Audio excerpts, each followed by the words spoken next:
It was a bright afternoon at the city park, the kind of day when the sky seemed endless and the air buzzed with the laughter of children. The playground was alive with the sound of sneakers pounding against the rubber mats, squeals from the swings, and the metallic clatter of the merry-go-round spinning too fast.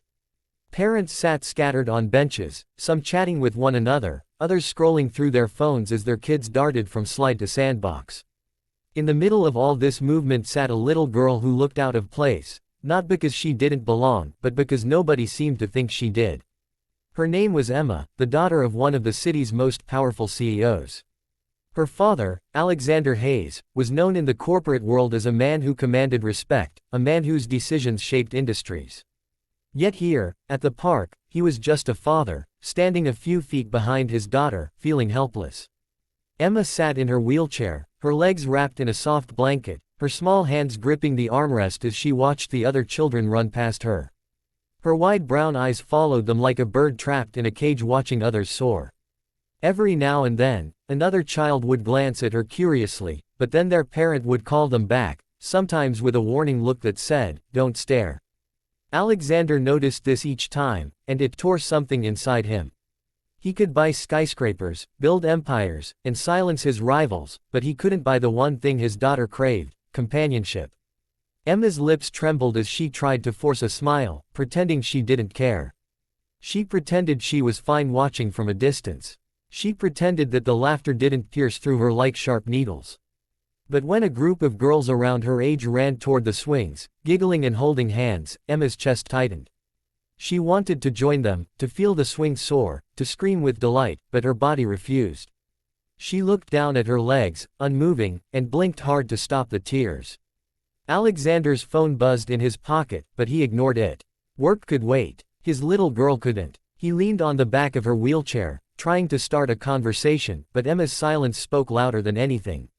She wasn't angry at him. She wasn't angry at anyone. She just felt invisible. The sun shone brightly, but for Emma, the world was dim. The playground might as well have been on another planet, a place she could see but never reach. Alexander clenched his fists, wishing he could lift her from the chair and let her run. Wishing someone, anyone, would notice her, not out of pity, but out of kindness. Just when Emma was about to ask her father if they could go home, she noticed movement out of the corner of her eye. A man was walking into the park, holding the hand of a little girl with golden curls that bounced as she skipped. The man was tall, casually dressed in jeans and a simple shirt, the kind of person who didn't seem weighed down by pride or pretense. His daughter, Lily, tugged at his hand eagerly, pointing at the playground. Alexander, out of habit, studied the man carefully. He didn't recognize him, which was unusual. Most people in the city knew who he was. The man caught Alexander's watchful gaze but didn't look away. Instead, he smiled politely before crouching down to whisper something in Lily's ear.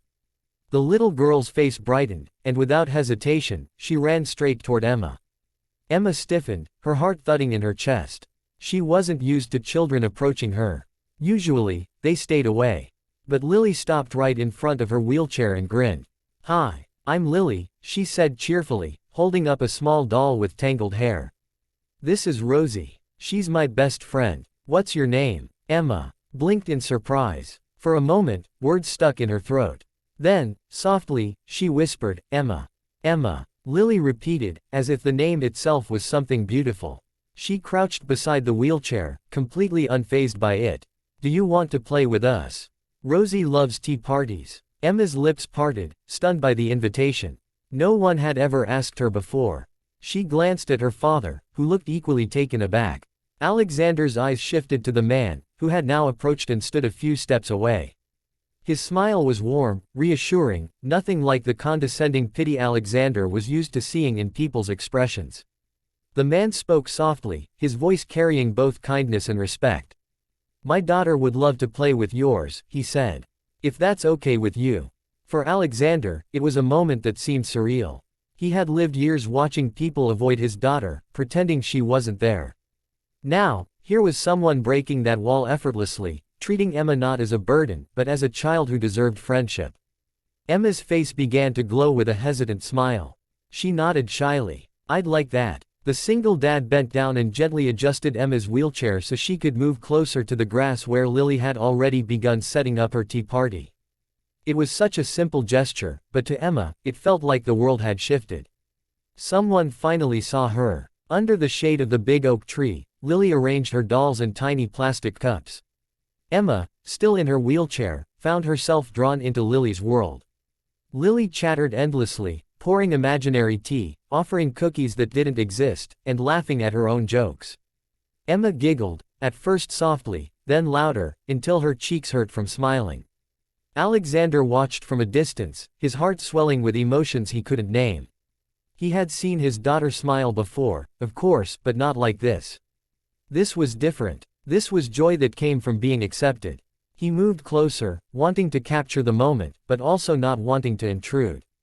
The single dad stood beside him, hands in his pockets. Lily doesn't care about wheelchairs, he said quietly, glancing at Emma. She just sees someone who could be her friend. Alexander's throat tightened. Those words pierced him because they were true. For so long, Emma had been defined by her disability in the eyes of the world. But here, in this small circle under the oak tree, she wasn't a paralyzed girl, she was just Emma. Emma clinked her cup against Lily's and whispered, "Thank you for playing with me." "Of course," Lily replied brightly. "We're friends now. Friends always play together." The two girls giggled, and for once, Emma didn't feel different. She felt normal. She felt happy. Alexander's eyes stung with tears he didn't want anyone to see. He looked at the single dad, who gave him a knowing nod, as though to say, "I understand."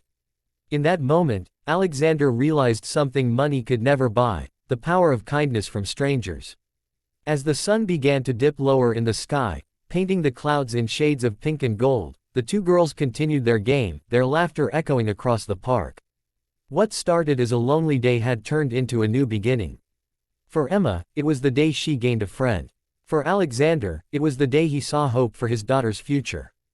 And for the single dad, it was simply another reminder of the beauty of innocence, that sometimes, the pure heart of a child could heal wounds deeper than anyone realized.